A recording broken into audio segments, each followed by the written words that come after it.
হচ্ছে আমরা এই দেশে বসবাস করি, এই দেশের মানুষের সাথে থাকতে চাই। যারা বল প্রয়োগ করেছিল, যারা জুলুম করেছিল, আল্লাহ বরদাস্ত করেননি।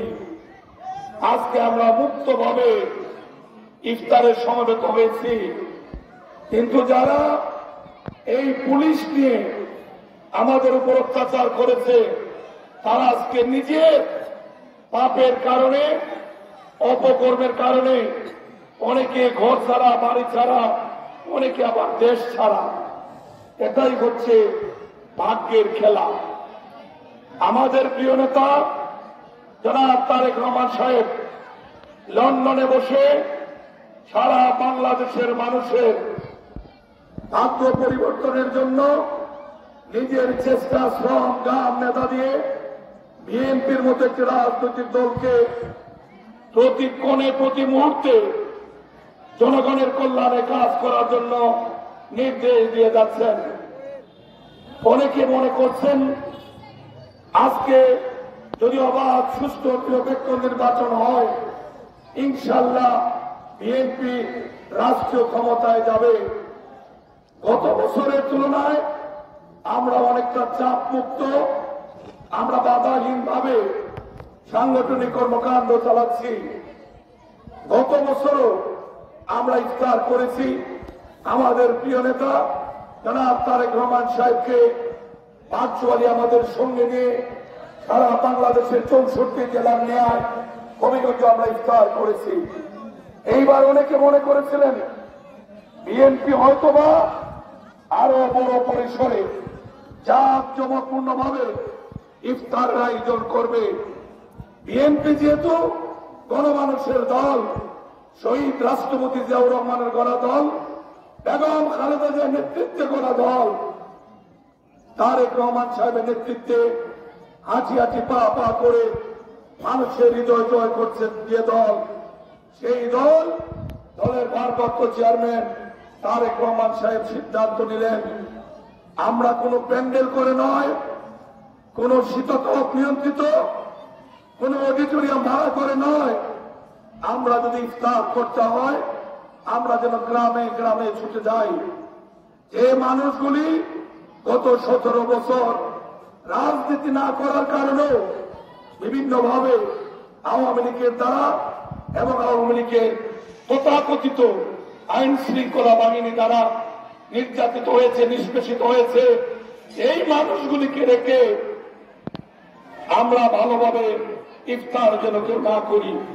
সেই জন্য উনি বলেছেন কোন চেয়ার টেবিলের প্রয়োজন নেই, কোন প্যান্ডেলের প্রয়োজন নেই, তোমরা নিজেরা মাঠে যাবে, কাপড় বিছিয়ে, ত্রিপল বিছিয়ে সাধারণ মুসল্লিদের সাথে বসে যাবে। তারা বুঝুক আওয়ামী লীগ এবং বিএনপি এক জিনিস না।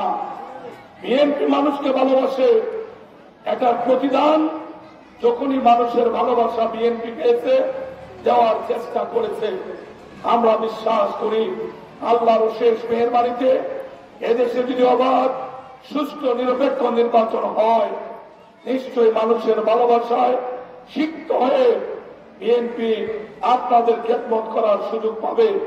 আর আমাদের প্রিয় নেতা জনাব তারেক রহমান সাহেব দেশনেত্রী বেগম খালেদা জিয়ার পরামর্শে এই রাষ্ট্রটি পরিচালনা করবেন। মানুষ বার্তাকে দিতে হবে বিএনপি যদি রাষ্ট্রীয় ক্ষমতায় যায়, বিএনপি ক্ষমতা বুক করার জন্য নয়, বিএনপি জনগণের সেবক হিসেবে জনগণের খেদমতের সুযোগ চায়। সেই জন্য উনি বলেছেন আমাদের মধ্যে কোনো অহংকার যেন না থাকে, আমাদের মধ্যে কোনো চান্দাবাজি, দান্দাবাজি যেন না থাকে। ইফতার আমরা যেখানে করব নিজেরা নিজেদের সামর্থ্য অনুযায়ী, নিজেদের অর্থ দিয়ে আমরা আমাদের মুসল্লিদের সঙ্গে খোলা আকাশে বিভিন্ন পেশার মানুষ, মুসলমান ভাইদেরকে নিয়ে আমরা ইফতারের আয়োজন করব। সেখানে কোনো চাঁদাবাজির সুযোগ নেই, সেখানে কোনো অনুষ্ঠান করার প্রয়োজন নেই। এখান থেকে শিখতে হবে, বুঝতে হবে তারেক রহমান কি চাচ্ছেন। আজকে শুধু ওই ইউনিয়নের 1 নম্বর ওয়ার্ডে নয়, সারা বাংলাদেশে লক্ষ লক্ষ মানুষ প্রতিদিন এমনি ভাবে খোলা আকাশের নিচে তারেক রহমান সাহেবের পক্ষে যে ইফতারের আয়োজন হচ্ছে, সেখানে আমরা ইফতার গ্রহণ করছি। এবং প্রাণ খুলে মহান আল্লাহর সন্তুষ্টির জন্য আমরা 2 হাত তুলে ইফতারের পূর্ব মুহূর্তে দোয়া করছি। আল্লাহ যেন এই দেশে আর কোন জালেমের সৃষ্টি হওয়ার সুযোগ করে না দেন। আল্লাহ যেন আমাদের প্রিয় নেত্রী দেশনেত্রী বেগম খালেদা জিয়াকে সুস্থ করে নেক হায়াত দিয়ে আমাদের মধ্যে ফিরিয়ে দেন। আমাদের প্রিয় নেতা দলের ভারপ্রাপ্ত চেয়ারম্যান যিনি আগামী দিনে নতুন বাংলাদেশের জনগণের ভালোবাসা সিক্ত হয়ে নেতৃত্ব দেবেন, সেই তারেক রহমান যেন বীরের বেশে সমস্ত চক্রান্তের জাল ছিন্ন করে মাথা উঁচু করে বাংলাদেশে ফিরে আসতে পারেন। আমরা তারেক রহমান সাহেবের জন্য দোয়া করব। আমাদের অসংখ্য মানুষ গত 17 বছরে শহীদ হয়েছেন, আমরা সেই শহীদ ভাইদের জন্য দোয়া করব।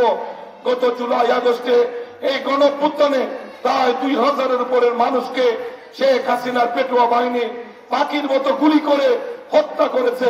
আমরা তাদের বিধি আত্মার মাগফিরাতের জন্য দোয়া করব।